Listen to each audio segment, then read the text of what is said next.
हम कुछ ऐसे लोगों के इंटरव्यू ले रहे हैं जो संत रामपाल जी महाराज से नाम दीक्षा नहीं ली है, जो यहाँ पे पहली बार आए हैं। उनसे पूछते हैं कि यहाँ की व्यवस्था के बारे में। सर, यहाँ की व्यवस्था के बारे में क्या कहना चाहेंगे? सर, यहाँ हर तरह की सुविधा है, कोई दिक्कत नहीं है। और जब आ रहे हैं तो मन को एहसास हो रहा है कुछ करना चाहिए। बाहर बतेरे पूजा पाठ करी लेकिन कुछ शांति नहीं मिलती। आप और यहाँ पर ऐसा लग रहा है कि भाई सब एक दूसरा परिवार की तरह रह रहे हैं। क्या आप संत रामपाल जी महाराज के पूरे आश्रम में घूम लिए? जी सर, पूरे आश्रम में घूम लिया। क्या आपने भंडारा ले लिया? भंडारा भी ले लिया। सर, आप एक चीज़ देखे होंगे, आप और भी प्रोग्राम में गए होंगे या और भी कथाओं में गए होंगे, आपने एक चीज़ जो देखी होगी यहाँ पे कि यहाँ पे कोई नशा नहीं कर रहा है, तो उसके बारे में क्या कहना चाहिए? नशा तो मैं भी करता था लेकिन कल से मैंने छोड़ दिया जी। तो आपको इतना यहाँ पे क्या दिखा है जो आप संत रामपाल जी महाराज जी के आश्रम में आए और आपने कल से नशा छोड़ दिया? कल से मैं बाहर तक कर कहा था लेकिन अंदर आ, उसके बाद मैंने नहीं करा। कब तक ऐसे? मतलब कहने का मतलब है यहाँ कुछ ना कुछ ऐसी शक्ति है जो यहाँ पे आता है तो फिर नशा नहीं करता है। तो यहाँ पे एक चीज़ आपने भंडारा लिया और यहाँ पे कोई आपसे चार्ज लिया गया, कोई फीस ली गई कुछ अंदर आने की, कुछ जूते जमा करवाने की, कुछ यहाँ पे जो प्रदर्शनी लगी है देखने की, कुछ भंडारे की, कुछ ऐसे आपका कुछ भी चार्ज लिया गया हो? नहीं सर, यहाँ पर कोई चार्ज नहीं लिया। सबको सब सेवादार अच्छी तरह सेवा कर रहे हैं, एक दूसरे से अच्छा बोल रहा, अच्छा समझा। और भगवान के बारे में जो भी इनमें गीता सारांश दे रखा है वो सारी डिटेल्स है। ऋग वेद, पुराण वेद, ये 4-5 वेद जो है, 4 वेद में सारा समझाया हुआ। सर, एक चीज़ और हम कहना चाहेंगे, जो समाज के लोग हैं, बाहर के लोग हैं, उनको यहाँ आने के लिए आप क्या कहना चाहेंगे? सर, मैं ये कहूँगा अगर मेरे को अच्छा लगा था जो भी आना था वही आकर देख ले, पहला समझ ले। मेरे की डाला 2 दिन में भी मुकुट में वही समझ मैंने भी ये देखा, वही सही लग गया तो मैं अगले दिन भी आज। और कल से मैं सोच रहा हूँ नाम लिया मैं, ये कह रहे भाई। आपका कहने का मतलब है कि आप अभी ये सोच रहे हैं कि आप संत रामपाल जी महाराज जी का नाम लें? अच्छा, ये सोच रहे जी। मैंने ये बोल रहा था इनसे पहले मिला मुझे 1-2 दिन में यहाँ पर घूमूंगा और उसके बाद में सही लग गया तो मैं नाम भी लूँ। सर, एक चीज़ और हमने यहाँ पे देखी कि संत रामपाल जी महाराज सामाजिक कार्य भी करते हैं और दहेज रहित विवाह भी कराते हैं, तो उसके बारे में आपके क्या विचार? सर, ये मैंने कल देखा था, एक शादी हुई थी यहाँ पर, बिल्कुल सादे सभा में मंत्र जाप करा और शादी हो गई जी। और कोई लेना देना नहीं और ना कोई खर्चा जी, एक दूसरे सब शांति तरह जो चले भी गए शादी के बाद। क्या नाम है आपका? राज सिंह है। राज सिंह जी, कहाँ से हैं आप? सोनीपत से जी, कुरवाड़ गाँव से। तो आप देख सकते हैं यहाँ हमारे साथ राज सिंह जुड़े, जो संत रामपाल जी महाराज जी के आश्रम में कल भी आए थे और आज भी आए हैं। ये संत रामपाल जी महाराज जी के शिष्य नहीं है, लेकिन आप ये देख सकते हैं यहाँ पे कैसा समाज संत रामपाल जी महाराज तैयार कर रहे हैं। जो एक बंदा आया जो नशा करता था और वो यहाँ पे आया और उसका व्यवहार एकदम तुरंत व्यवहार बदल गया। उन्होंने कहा मैं संत रामपाल जी महाराज जी से नाम दीक्षा लूँगा। हम आपसे ये भी कहना चाहते हैं कि यहाँ पे कोई भी इंसान आ सकता है, अगर उसने संत रामपाल जी महाराज से नाम दीक्षा ली है या नहीं ली है। आप यहाँ प्रत्यक्ष प्रमाण दे सकते हैं, प्रत्यक्ष को प्रमाण की आवश्यकता नहीं रहती है, और भी हम लोगों से आपको मिलाते रहेंगे। धन्यवाद। क्या आप भी संत रामपाल जी महाराज जी के शिष्य हैं? अभी शिष्य नहीं हूँ। आप पहली बार आए हैं यहाँ पे? क्या नाम है आपका? मैं doctor Rajesh Shyam, retired principal ji, और यहाँ दिल्ली में पश्चिमपुरी में रहता हूँ। वो हमारे भाई साहब उन्होंने बहुत बात चलती रहती है, तो आज प्रेरित होकर के मैंने कहा मैं भी जा कर के दरबार में जाऊँगा, दर्शन करूँगा। तो आज मैं उन्हीं की प्रेरणा से या स्वतः ही इस तरीके की प्रेरणा हुई कि मैं आऊँ और पूरा आकर देखूँगा। आकर के प्रदर्शनी मैंने वहाँ से वहाँ तक देखी है, ये बहुत ही इम्प्रेसिव है और काफ़ी बदलाव लाने वाली प्रदर्शनी, क्योंकि यहाँ केवल एक ही किसी धर्म विशेष की बात नहीं की जा रही है। वेदों की बात है, जैन धर्म की बात है, और शाखाओं से गीता का जो सार है वो सब उन्होंने पढ़ कर के खुद अपने मन में उतारने के बाद दूसरों लोगों को ज्ञान दिया है। ये बहुत ही बधाई की बात है और मैं बहुत आज प्रभावित हूँ इन सब चीज़ों से। आप लोग पिछला पूछें। सर, क्या आप संत रामपाल जी महाराज के आश्रम मुंडका में दिल्ली में पहली बार आए हैं, पहले भी आ चुके हैं? मैं पहली बार आया हूँ। तो आपने आश्रम घूमा? हाँ, आश्रम वहाँ दूंगा, प्रसाद लिया। इसके बाद हमारे साथ आए हुए हैं, उन्होंने कहा कि चलो आपको प्रदर्शनी दिखा दें आकर के। आपका क्या अनुभव रहा? अच्छा अनुभव रहा है, और अनुभव के बाद सार के रूप में ये कह सकते हैं कि जो हमें संत रामपाल जी महाराज जी बता रहे हैं, जिन्होंने कबीरदास जी को, जैन धर्म और अन्य धर्मों का अध्ययन किया है, उसका एक सार दिया है यहाँ पर कि व्यक्ति कहीं भी जाए, है कहते हैं मथुरा जावे, वृंदावन जावे, कहीं भी जाए, कहीं तीसरे स्थान पर जाए, जब तक वो अपने अच्छे कर्म नहीं करेगा तब तक उसका कोई उद्धार नहीं हो सकता। अच्छे कर्म का, क्योंकि कर्म प्रधान विश्व रचना का जो स्कीम का, तो कर्म ही मुख्य चीज़ है। और कर्म, अच्छे कर्म करने की प्रेरणा हमें सत्संग से मिलती है। वो सत्संग आज देख करके मैं बहुत ही भावपूर्ण हुआ हूँ, काफ़ी प्रसन्नता हुई मन में कि इस तरीके के व्यक्ति को अपना आचरण करना चाहिए। उस आचरण के आधार पर ही वो अपना कुछ सुधार कर सकता है। अब तो वही चीज़, उसी चीज़ की प्रेरणा हमें रामपाल जी अपने अध्ययन के आधार पर दे रहे हैं। वो कुछ उन्होंने अपनी नई बात नहीं की, मैंने बड़ा प्रसन्नता हुई। अभी संत रामपाल जी के बारे में अनेकों प्रकार की भ्रामक बातों का प्रचार किया जा रहा था कि वो इसको नहीं मानते, उसकी निंदा करते, उसकी निंदा करते हैं। तो इस बात को आज मैं बिल्कुल स्पष्ट हो गया है मुझे कि वो किसी की निंदा नहीं करते। चारों वेदों का भी उन्होंने उदाहरण देकर के समझाया है कि इन वेदों में ये मानव कल्याण की बातें यहाँ पर लिखी हुई हैं। जैन धर्म में मानव कल्याण की बातें ये लिखी हुई हैं। गीता के अंदर फला श्लोक के अंदर ये मानव जाति के लिए उसका उद्धार करने की बात लिखी है। इसी तरीके से बौद्ध धर्म में भी लिखा हुआ है। किसी भी धर्म में मानव के उद्धार की ही बातें की गई। वही धर्म है जो हमें सतमार्ग पर ले जा करके अच्छे रास्ते दिखाता है और उसी से व्यक्ति का कल्याण होता है। इन्हीं बातों के साथ और कोई पुष्टि ना हो। सर, जैसे कि आपने बहुत सारी बातें हमको बताई, आप संत रामपाल जी महाराज जी के आश्रम में घूमे और यहाँ पे एक बात और बताई जा रही है कि रक्तदान शिविर, अखंड भंडारा और दहेज मुक्त विवाह होगा, तो इसके बारे में आप क्या कहना चाहिए? बात है, तो ये भी बहुत अच्छा प्रयास है, मैं इसकी भूर प्रशंसा करता हूँ। सर, जैसे कि आपने बताया कि आप संत रामपाल जी महाराज जी के आश्रम में पहली बार आए हैं और पेशे से आप रिटायर्ड प्रिंसिपल हैं, तो यहाँ पे आपने जो ये प्रमाण देखे, इसमें इन्होंने ये भी लगा रखा है कि कबीर साहब भगवान हैं और बहुत सारे प्रमाण दे रखे हैं, इनके बारे में आप क्या कहना चाहेंगे? प्रत्यक्षम किम प्रमाणम, प्रत्यक्षम किम प्रमाणम, जो हमें दिखाई दे रहा है वो पहले ही प्रमाण उन्होंने दे दिया, तो इसमें झूठ तो कोई बात है ही नहीं। अगर कोई झूठ होती तो आजकल तो टेक्नोलॉजी इतनी डेवलप हो गई है कि फोटोग्राफ ले जाने के बाद वो जाकर कहाँ डिस्कस करेंगे जाकर उसको, और उसको सत्य और असत्य के आधार पर झूठा करार दे देंगे। तो सत्यता के आधार पर ही तो ये सब इन्होंने प्रमाण पत्र दिए हैं और चैलेंज के साथ किया है कि ये इसको ले जाइए, फोटो उसमें ले जाइए, मोबाइल में ले जाइए और कहीं भी जाइए आप जाकर के उसका चैलेंज करिए जाकर के, और उसको रामपाल जी महाराज तक जाने की जरूरत ही नहीं है, क्योंकि उन्होंने बाकायदा वेदों का है, कुरान का है, सबका वो श्लोक दिया है, उसका नंबर दिया है। तो आप जाकर के किताबों को कंसल्ट कीजिए जाकर के, और कंसल्ट करने के बाद अपनी जितनी भी आपके अंदर कमी नजर आ रही है, आप कहीं भ्रमित हो रहे हैं, तो आपको प्रमाण तो खुद ही यहाँ पे नजर आ रहा है, बाहर जाने की आपको जरूरत ही नहीं है। तो ये बहुत अच्छी बात है कि एक जो बात है आप वाणी से कहते हैं और उसका कोई प्रमाण नहीं होता है, एक दूसरे की बुराई करते हैं, असत्यता के आधार पर करते हैं, सुनने के आधार पर करते हैं, परंतु यहाँ पर सब प्रमाण के साथ किया हुआ है।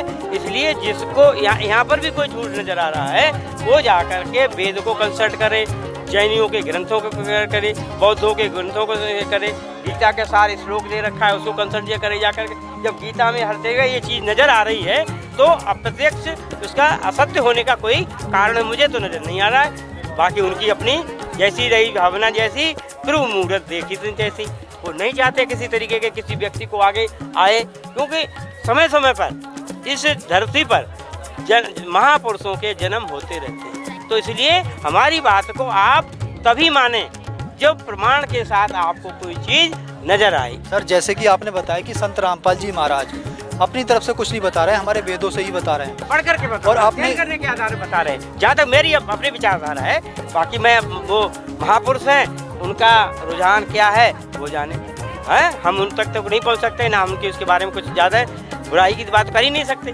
मतलब उन्होंने अध्ययन किया है, अध्ययन के आधार पर भी तो इतना बड़ा मार्गदर्शन की बात की है, नहीं तो नहीं हो। सर, जैसे कि बढ़ती भी नहीं, जैसे आपने बताया कि आपके बारे आपको भी बहुत भ्रांतियां थी संत रामपाल जी महाराज के बारे में। भ्रांतियां नहीं थी, सुनते थे, भ्रांतियां कभी नहीं हुई। ऐसा मैं कभी महापुरुष के बारे में भ्रांति नहीं करता। जो लोग, मैं जो आपको फिर रिपीट कर रहा हूँ, भ्रांतियां नहीं थी, सुनते थे कि भाई वो ये है वो। मैंने कहा देखिए, आप अपनी बात कहते रहिए, दूसरे के बारे में आप उस पर आरोपण क्यों लगा रहे हैं? सर, जैसे कि आप एक जैसे कि आप एक सज्जन पुरुष हैं, आपने उन भ्रांतियों को सुना, उन पे यकीन नहीं किया, लेकिन वो बहुत सारे लोग ऐसे हैं जो टीवी पे देख के उन भ्रांतियों को यकीन कर लेते हैं। उनके बारे में आप क्या कहना चाहिए? कहती है बहस की, मैंने बहस करने के बाद उनको चुप करा दिया कि जब तक आपने किसी व्यक्ति विशेष के बारे में, आप तो पड़ोसी के पीछे 20 बातें करते हैं। सर आप एक बात बताइए, अब जो यहाँ पे जो ये जगह पे पवित्र कार्य हो रखा है और जो लोग इसके बारे में नहीं जानते हैं और वो आना चाहते हैं, तो उनके बारे में आप क्या कहना चाहेंगे? वो आए और आने के बाद यहाँ से कुछ ग्रहण करके जाएं, क्योंकि यहाँ कोई, देखिए नशा की बात आपने की, वो नहीं कैसा होगा वो भी छूट जाएगा, और कोई अपवित्रकारी की बात कोई नहीं हो रही है। तो हम तो कह रहे हैं ज़्यादा है जन समुदाय यहाँ से जुड़े और यहाँ से कुछ अच्छी बातें लेकर के जाए, जिससे उनका कल्याण होगा, उनके परिवार का कल्याण होगा, पड़ोसी का कल्याण होगा और नाते रिश्तेदारों का भी कल्याण होगा। कल्याण का आधार है अच्छे कर्म। आप एक बात बताइए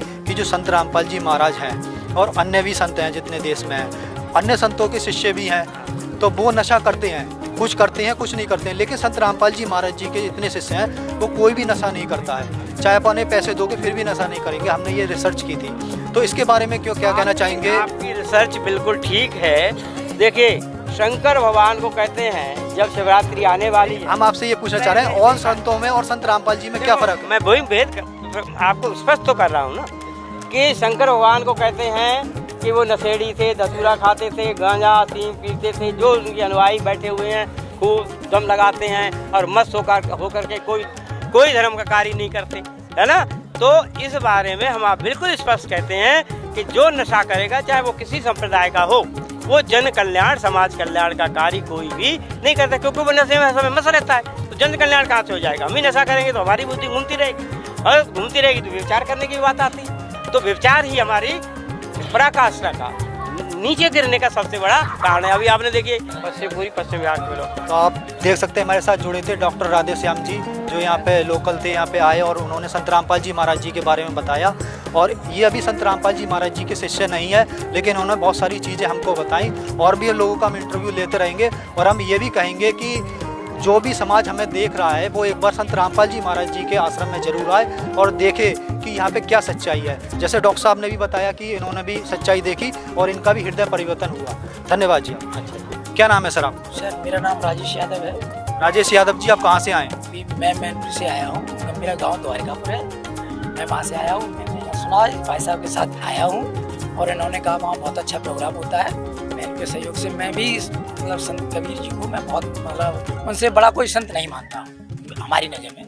मैंने इन्होंने कहा कि आप चलो वहाँ, तो मैंने कि चलो मैं भी वहाँ दर्शन करके आता हूँ, और इसी उद्देश्य को लेकर के मैं यहाँ आ जाइए।